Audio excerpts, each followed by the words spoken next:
Hi everyone. Just wanted to take a couple minutes and thank you for helping our first night of Creekside Kids to be a success. We knew, switching programs, that things were not going to go perfect, and so this video has a few bug fixes that we're going to try for Thursday. Hopefully it'll help things to go a little smoother. I've got a few things that I wanted to show you. First of all, our stickers got here. So we will be able to put stickers on their Bibles. Their names will go here, and that'll really help. Then I heard a few folks commenting that we were too spread out in the sanctuary. Pastor Jake ordered what's called sit spots. These are Velcro on one side, plain on the other, and they will go on the pews. And so what we'll have students do when they come into the sanctuary is they will just find a sit spot. Doesn't matter what grade they're in, they can just find a sit spot, and that will get them hopefully grouped closer. We do need to keep the social distancing, but I think we had overkill with kids in the overflow section and all of that last week. So hopefully that'll help. Also, our rubber sit spots are supposed to be here tomorrow, which means that you'll also have sit spots in the gym, and that should help the kids to see where they're sitting on the floor, and hopefully that'll help a little bit that way. Meals. We have made the decision that Jamie is going to have students start taking their grab-and-go meals starting at 5:45. So as soon as kids check in, if they are in the Guppies group, they will be going into the gym, and they will be grabbing their dinner, and they will be sitting on the floor, and they will be starting in with their meal. Those who are in the splash zone group, they are going to be going into the sanctuary. Those are the older students, grades 3 through 5. They will find their sit spot, and with both groups, once they get to you as their leader, I would be asking them, does anybody have a Bible verse that they need to recite? So that they get it in their mind that, okay, if I didn't recite last week, then I need to work on it over the week and come prepared to recite. So that would be my first question, and I'd ask the students, how their week was and that kind of thing, and then get into your meal. And or if you're in the other group, you get into Gary's lesson, large group time lesson. There were some major concerns about small group time. So let me go through a few things that you need to be aware of. First of all, we have 14 years of Awana ingrained in us. And Awana is hugely handbook based. And so when you looked at our schedule for Awana, handbook time was longer than any other section. With Creekside Kids, we're trying to have the lesson, and we're trying to have worship, and we're trying to have application during small group time. And then, of course, rec, because that's what the kids like the most. But we're trying to keep them equal. And so the comment came up, well, we don't have the time in small group time to get through everything. Well, that's true. When Gary teaches his lesson, he is given a truckload of information, and he chooses what's going to work for him, what's not going to work for him. He prioritizes, okay, I'm going to do this first, and then this, and then if I have time, I'm going to do this. That's the way this curriculum is set up. They're going to give you way more than you need. And the idea there is that if things don't go the way that you want, you've always got more things that you can switch to. So that's the way that the curriculum is set up, and it's the same in small group time. So first of all, when you get your guide, I think last week we had 8 questions. Do you need to go through all of them? No. I know we have that Awana mindset that I start on the first page and I answer all the questions and I memorize all the verses and I get to the last page and then I get my book award. That was Awana. Creekside Kids, we're going to give you 8 questions. Look them over. Decide which ones you think are going to go over best and create conversation with your students. And then prioritize. If you ask a question and you get crickets, move on to the next question.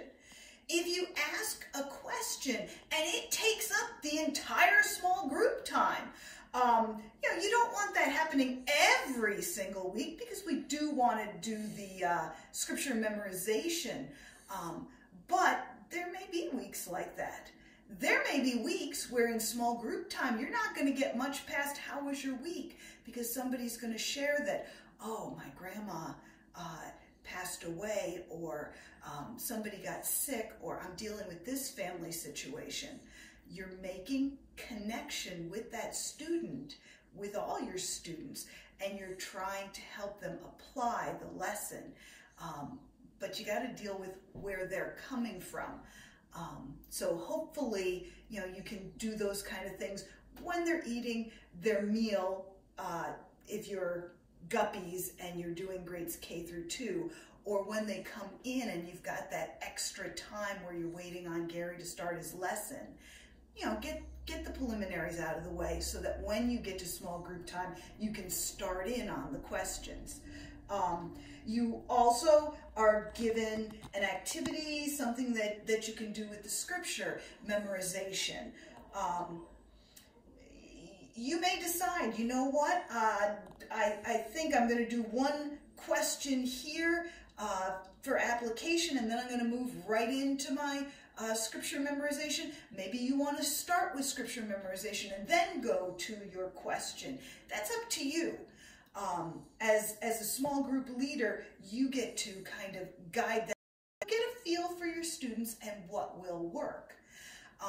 We are hoping that we can make this work during small group time, even though our older kids, the splash zone, they've got to eat and do their small group time.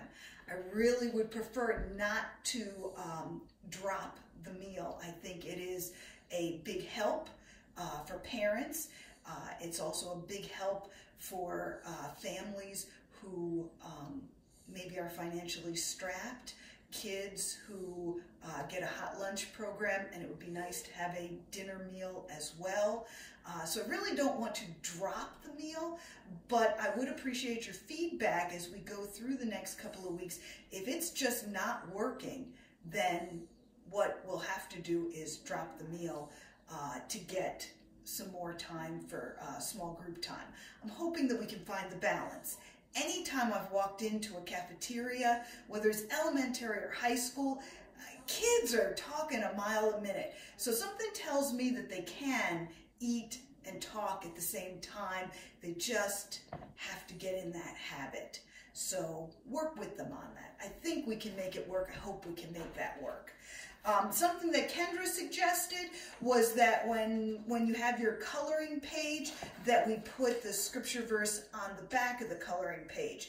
That way, when a student is going to recite, you might be able to have your other students coloring, and that student can be reciting their verse. Or maybe you'd have it flipped over to the verse side and everybody would be reading it together if you're in the older group. They could all be reading it and starting to memorize it, or maybe one group would be saying the first part, and then the other group, the other side of the class, could do the other section, and you can go back and forth. However you're going to do that, we did put the scripture verse on the back. The other thing here is, if you end up only getting through one question, they can take the coloring page and the scripture verse home, and you can tell them, hey, take the scripture verse home, work on memorizing it with your parents, and come back next week and recite it to me. I'll give you your sticker. So that's an option as well. We are, for those of you who are a little nervous, I didn't get to the scripture verse this past week. The first verse in any unit is one that is considered the verse of the month, and so we will be going over that verse. Your word is a lamp unto my feet and a light to my path. We'll be going over that again in large group time. So if you didn't get to the verse, we will be backtracking and doing that again during the worship music time. But you also have a different scripture verse for this week, so you'll want to keep that in mind. Hopefully this helps a little bit with debugging small group time and some of the other issues that we had. I am going to ask that Jamie bring your meals to your classroom. I'm also going to ask, because our numbers are so low, the Guppies took all of their students and just made one group. And they worked with the one group, so they went into a classroom, did their small group time, ate their meal, whatever, but they kept the kids all together. I would suggest that our Splash Zone 3, 4, and 5, grades 3, 4, and 5, try the same thing this week and just put the kids together. It helps with critical mass, and I think it helps to get a little momentum going, and it's more fun when there are more people there. So if we group them all together, that may help. It may also help having the meals brought to your room, and it may also help, I'm going to ask Zach, that when he goes over, he'll ring the bell. We have an alarm that they ring at the end of Sunday school. He's going to ring the bell just so that people know, okay, it's time to switch. Even if you're in rec time, you can hear the bell. So we'll give that a try this week and see how that helps with keeping our rotating on time. So thank you again for helping to make last week as big a success as it could be. And hopefully these bug fixes will help us to have an even better week this week. If you've got questions or comments, you can call the office, you can email me, and I look forward to seeing you on Thursday and working with you to help the students grasp the concept that we can bring others to God. So look forward to seeing you then. Good night.